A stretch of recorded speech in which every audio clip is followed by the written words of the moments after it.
আমি জানি যে তোমরা তোমাদের ইউটিউব চ্যানেলের পাসওয়ার্ডটা কি সেটা জানো না। 95% ক্রিয়েটার এখনো জানে না যে তাদের ইউটিউব চ্যানেলের পাসওয়ার্ডটা কি, কীভাবে সেটা চেঞ্জ করতে হয়। সেই জন্য তাদের অ্যাকাউন্টগুলো হ্যাক হয়ে যায়। এই ইউটিউব পাসওয়ার্ডটা 3 মাস ছাড়া ছাড়া চেঞ্জ করতে হয়, নাহলে হ্যাক হওয়ার সম্ভাবনা অনেকটা বেড়ে যায়। এই ভিডিওর মধ্যে দেখিয়ে দেবো যে কীভাবে ইউটিউব চ্যানেলের পাসওয়ার্ডটা চেঞ্জ করতে হয় বা কীভাবে সেটা দেখতে হয়। যারা জানে না যে ইউটিউব চ্যানেলের পাসওয়ার্ডটা কীভাবে চেঞ্জ করতে হয় বা কীভাবে সেটা দেখতে হয়, তো এই ভিডিওর মধ্যে তাদেরকে সেটা দেখিয়ে দেবো। ভিডিওটা খুব ইম্পর্টেন্ট একটা ভিডিও, ভিডিওটা স্কিপ করে করে দেখবেন না, কারণ স্কিপ করে করে দেখলে কিছুই বুঝতে পারবেন না। যদি আপনাদের ইমেল আইডিটা অন্য কারো মোবাইলে লগ ইন থাকে, সেটা কীভাবে আপনি বুঝতে পারবেন, সেটা কীভাবে আপনি দেখতে পাবেন, এই ভিডিওর মধ্যে সেটাও দেখিয়ে দেবো। ভিডিওটা শুরু করা যাক। ওকে, মোবাইল স্ক্রিন আসার পর তোমরা চলে আসবে ইউটিউব অ্যাপসের মধ্যে।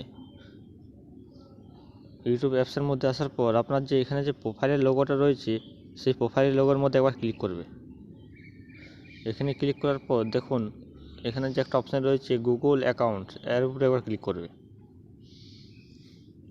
এখানে ক্লিক করার পর আপনার গুগল অ্যাকাউন্টটা ওপেন হয়ে যাবে। দেখুন এখানে আপনার জিমেল আইডিটা ওপেন হয়ে যাচ্ছে। এবারে দেখুন এখানে অনেকগুলো অপশান রয়েছে, এখানে কোথাও না ক্লিক করে এই যে একটা অপশান রয়েছে সিকিউরিটি অ্যান্ড সাইন ইন, এর উপরে একবার ক্লিক করবে। এখানে ক্লিক করার পর আপনাদের সামনে এই পেজটি ওপেন হয়ে যাবে। এবার এই পেজের মধ্যে দেখুন যে নিচে যে একটা অপশান রয়েছে পাসওয়ার্ড, লাস্ট চেঞ্জ পাসওয়ার্ড, যে ডেটটা রয়েছে আপনি লাস্ট কত তারিখে পাসওয়ার্ডটা চেঞ্জ করেছেন আপনার জিমেলে, সেই পাসওয়ার্ডের ডেটটা এখানে শো করছে। এর উপরে আবার ক্লিক করবে। এখানে ক্লিক করার পর যে আপনার যে স্ক্রিন লকটা রয়েছে মোবাইলের, সেই স্ক্রিন লকটা আপনাদের যে ফিঙ্গারপ্রিন্ট বা পাসওয়ার্ডের মাধ্যমে আনলক করে নেবে এখান থেকে। আমি এটা আনলক করে নিচ্ছি। আনলক করার পর একটু সময় নেবে। দেখুন এখানে অপশান দিয়ে দিয়েছে নিউ পাসওয়ার্ড আর কনফার্ম পাসওয়ার্ড, মানে আপনি আগের যে পাসওয়ার্ডটা রেখেছেন সেটা যদি ভুলে যেয়ে থাকেন তাহলে এখান থেকে আপনি আমার পাসওয়ার্ডটা চেঞ্জ করতে পারবেন। আর এটা 3 মাস ছাড়া ছাড়া চেঞ্জ করলে পাসওয়ার্ডটা সহজে কেউ জানতে পারবে না। যদি কেউ জেনেও যেয়ে থাকে আপনি 3 মাস পর চেঞ্জ করে দিয়ে পাসওয়ার্ডটা আর কোনো কাজে আসবে না। সেখান থেকে আপনি একটা নিউ পাসওয়ার্ড দিয়ে দেবেন। এখান থেকে নিউ পাসওয়ার্ড আমি একটা দিয়ে নিচ্ছি।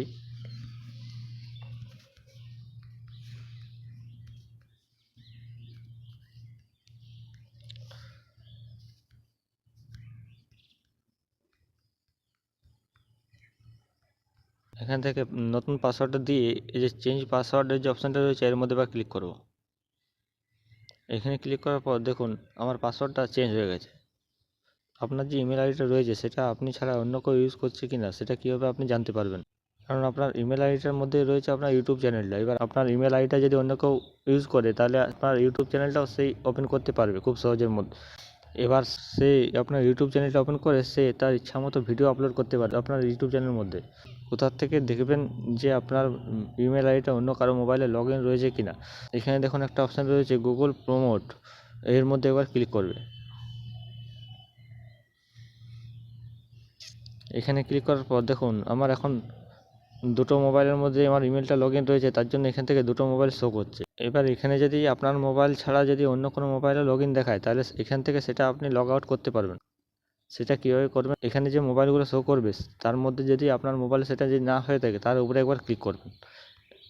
এই দেখুন আমি এখান থেকে ক্লিক করে নিচ্ছি। এই যে দেখুন একটা অপশান রয়েছে ম্যানেজ ডিভাইস, এর মধ্যে একবার ক্লিক করবে। এখানে যে লগ ইনটা দেখাবে তার মধ্যে যদি আপনার ডিভাইস যদি সেটা না হয়ে থাকে তার মধ্যে একবার ক্লিক করবেন। এখানে ক্লিক করার পর দেখুন এখানে একটা অপশান রয়েছে সাইন্ড আউট, যে অপশানটা রয়েছে এর মধ্যে একবার যদি ক্লিক করেন তাহলে তার মোবাইলটার থেকে আপনার জিমেলটা লগ আউট হয়ে যাবে সারা জীবনের মতো। এখানে যে এখন একটা অপশান রয়েছে ফাইন্ড ডিভাইস, এর মধ্যে যদি আপনি ক্লিক করেন আপনার জিমেলটা যে মোবাইল থেকে লগ ইন রয়েছে তার লোকেশনটা আপনি এখান থেকে দেখতে পাবেন।